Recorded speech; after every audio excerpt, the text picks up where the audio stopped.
Hello everybody and welcome back to the Leeds Lens. Well, this is a slightly different video from me. We usually have a certain topic that we go into. We go, this player's signing, this player isn't signing, this preview's the best preview ever. It's not today's vibe. It's not what we're going to be doing today. Today, we're just going to be talking about Leeds United, and wherever this conversation goes is where we're going to go. Because I think we sort of get caught up a lot of time in talking about sort of the now and everything that's going on, and we sort of forget where we actually are. And I look at it right at this moment, and I think it's time just to have a little conversation about sort of where we are really. And as I said, there's not a massive plan for this video. For the first time ever, there's no notes for this video either on the channel. I'm just going to talk simply about the football club that we all love. But I know we want to get into talking a bit to start with, around about sort of, as I said, where Leeds United are at this moment in time. Because you look at the league, we're doing well. And I think when we come into the season, there was a lot of apprehension about the likes of Daniel Farke as the manager. I know there was from me. I never wanted Daniel Farke out because of what he did in the first two seasons at Leeds United. I felt like the job was pretty good. First year, okay, we didn't get promoted, but we still got to that illustrious 90 points and unfortunately failed in the playoff final to a game I think we actually should have won, if I'm being totally honest. Looking back, Dan James obviously hit the bar late on the end. But then last year we have that fantastic promotion season, 100 points, the most goals ever in the club's history, the most points ever in the club's history. And then it was all how you develop into this season. And I think you look at it at this moment in time and the new signs are settling well. You look at Biel's now in the team, Perry's in the team, Goodmanson's in the team. We've got Stack, I think, could come back. I know he's been struggling with injury, not playing as well recently, but a lot of you guys like the idea of Stack. We've improved our set pieces this year as well. And I think we're in a really, really good spot at this moment in time. And yes, maybe a few weeks ago when we lost to Burnley, it was all negative and it was all sort of frustration. But I think you look at it now and you go, this is not so bad. This is not bad. As I said, 11 points in our first 9 games. But not only that, obviously, I think the interesting thing this year was going to be, can we suck teams that were in the division last year into this relegation fight? Can Leeds United do that? And I think we've already seen that we can do that. We've beaten Wolves away. We've beaten West Ham at home. We've got a huge game against Forest in a few weeks' time. If we can go there and beat them at the City Ground, again, it could really transform our season. So I think this season's going to be tricky for Leeds United, as we know. Every game is going to be hard because fundamentally we've got a squad. We had a good squad in the Championship, a really good squad in the Championship. But to get in the Premier League and introduce yourself with a manager who, let's be honest, not proven at this level, with a team of unproven players for the most part on this level, the likes of Sean Longstaff obviously helping with that, and he's been a fantastic signing for Leeds, but not tons of Premier League experience. People have tried in the past to play in the Premier League, likes of Joe Rodon, and it's not quite worked for him. Even the likes of Jayden Bogle at right back, and it's not quite worked for him. Even Ethan Ampadu at times at Sheffield United, it's not quite worked for him. But again, together, as an established team, we all work really hard.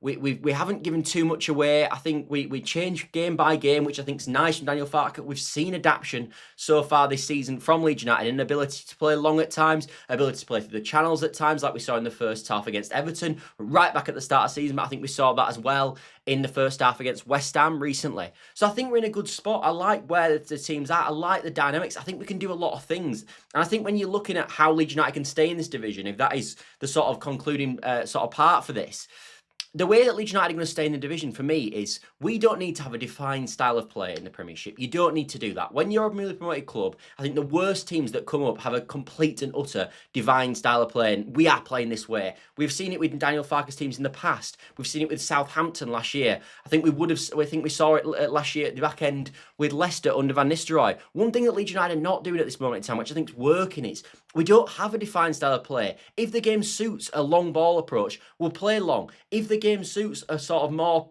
passive, progressive style, where we try play through the channels, but in a slow sort of Daniel Farke build-up strategy that we have done, playing with short passes to build yourself up the pitch, we've done that at times as well. And I think adding all these elements has really, really helped this team.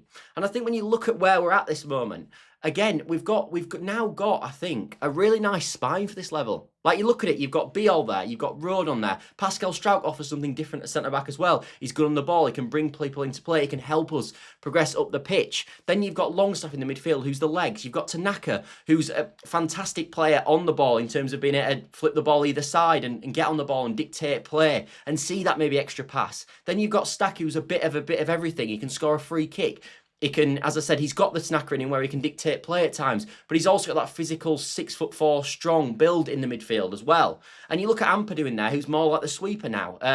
Doesn't progress forward enough, although he did do a fantastic run against West Ham, of course. But you've got a nice build up in the midfield there. And I think that was another question mark going into the season. You look at the midfield and you go, without that definite number 10, which we quite clearly played with in the Championship, with it being Jorginho Rutter in the first season or Brendan Aronson in the second season, and we haven't done that in the third season. And in fact, we've gone to this sort of almost one holding midfielder and two number 8s, and it's worked a treat for this level.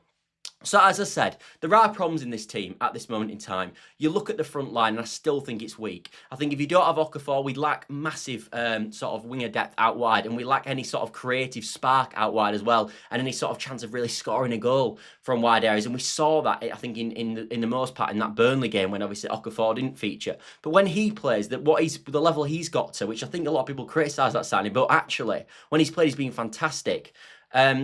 But we do need a right winger, don't we? I think the left-hand side with Okafor, if he stays fit's fantastic, but we do need that right-hand side winger. I don't think Dan James has made the season his own yet. I don't think Willie Gnonto's done that, although he's obviously struggled with injuries, as Dan James, of course. And for me, I don't like the idea of Brendan Aronson or Jack Harris on the right-hand side. I just don't think they're good enough. Having said that, obviously we saw a good performance from Brendan in the most recent game. But yeah, as I said, I don't really like that. So I think there are areas of improvement. I think you look at the January, and that is going to be a big, major time for Leeds United, because, of course, one thing that always will worry newly promoted clubs is, especially when you've had the expenditure we've had in the summer and how close we are to PSR at this moment in time, we can't go out there and spend 40, 50, 60 million pounds, maybe even more, like maybe the West Ham and Wolves could do it to buy themselves out of it. But we can do, and what I think we can show is spirit, and we can show that we sort of got the running power, and we do have profiles that suit this level, which I think's obviously why we're seeing so well. And then up front, and I think this is again something that is the season's defining on. Like, I look at sort of everywhere else on the pitch except the attack, really. And I think we've got depth there. I think you've got midfield depth, as we've talked about. I think you've got centre-half depth, as we've talked about. I even think James Justin can offer something on either left or right back. And I think you saw that again when he played left back, which is more tricky for him, obviously, in the West Ham game. And even in goal, we've got Darlow. But you look up front, and I think you look at the strikers, and yes, Nemecha's there as number 2, and he obviously scored that great goal against Everton in the opener. But I don't see him being someone that's actually going to turn into a top striker for Leeds United. I think our season will define on Dominic Calvert-Lewin. I've talked enough about Joel Pro, so I don't want to talk it too much. I don't think he's got the adaptation phase that you've seen from an Ampadu or a Rodon or a Bogle, in my opinion. I just don't see his attributes suiting this division. Maybe we're better in Italy, where the game's a bit slower. Maybe we're better going back to potentially the Dutch league, and maybe that game's a bit slower over there, and that might suit him a bit more. I don't see the development there with Pro. So I think the season will define probably on the attack, and if we can keep these players fit, I think DCL and Okafor will be key players for us this season, and I think you've seen that so far this season. But overall, I think when we look at it, and when we looked at the start of the season and where we're going to be with the games that we've played, we've played Arsenal away, who are probably going to win the league. That's the hardest game of the season. All right, we've still got a few games coming up in a few weeks with Liverpool, Chelsea and Man City. But we are in a really good spot, and I think we'll get to the January transfer window now, not in the bottom 3, which has to be a success. Because let's be honest, at the start of the season, even the people who are massively optimistic on Daniel Farke and this Leeds United team went, that transfer window is not what we thought it would be, especially in attacking areas. We've basically spent 18 million, that is it. And we also thought, can Daniel Farke cut it at Premier League level? We haven't seen that at Norwich. He got sacked by Mönchengladbach when he tried it. His attempt in Germany, really. That didn't really work. What was going to be the development? But we've seen the development under him as well. So I think Leeds are in a good spot, and I think we've got to recognise that. Big game tomorrow, obviously, against Brighton. But it's, as I said, we're in a nice phase. And I think even if we lose tomorrow, we should still be nowhere near the bottom 3. And I think the season still should look pretty good.